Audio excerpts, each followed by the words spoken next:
O dia em que eu fiquei nervoso ao estar cara a cara com um cara que eu sou muito fã, era por aí, começo de pandemia, quando tava aquele naipe de todo mundo fazer entrevistas online, né? Fazer podcast, né? O artista do outro lado e a gente aqui do outro. Então, eu também entrei nessa onda de fazer podcast, que era uma maneira até de eu poder me sentir vivo, que eu estava muito preso em casa, não conseguia fazer tanta coisa. Então, eu comecei a conversar com as pessoas que tinham interesse, né? O programa chamava Conversa com Anjos. E aí, pensei nesse cara, eu disse, porra, é um cara que eu sou super fã, se ele topar vai ser uma maravilha, nem imaginei que o cara ia topar.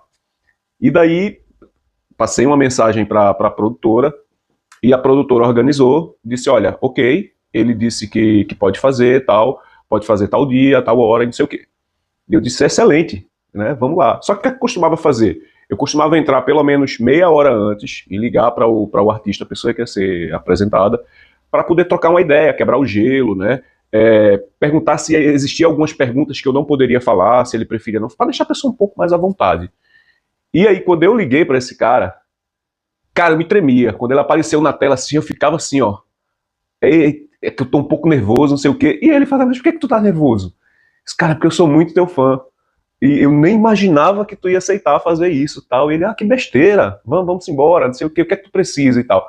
E eu fui falando das coisas que precisava, sobre a internet, se a internet caísse, qual era o segundo plano. Enfim, fui tentando encaixar ali a melhor ideia para poder fazer uma transmissão bacana, né? O que eu ia precisar dele, das perguntas que eu ia fazer. Mas o tempo inteiro eu ficava gaguejando, falando meio que gaguejando. E aí eu disse, então, depois de acertei tudo, eu disse, então a gente entra em 10 minutos.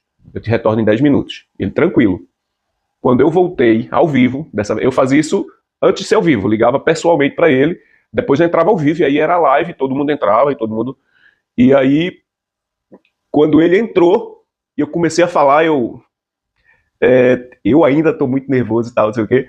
E foi engraçado que no início assim a gente ria, né? Ele ria de mim e eu ria porque eu estava nervoso mesmo. Isso é a única vez em que eu falei com um artista que eu sou fã e fiquei realmente sem saber o que fazer, meio parado, duro.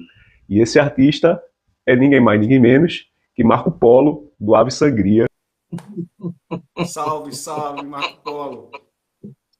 Como é que tá? Tudo bem? Salve, rapaz. Sou Marco Polo. Sempre fui muito fã do Ave Sangria, dos teus trabalhos literários e da tua carreira solo também. Vida longa.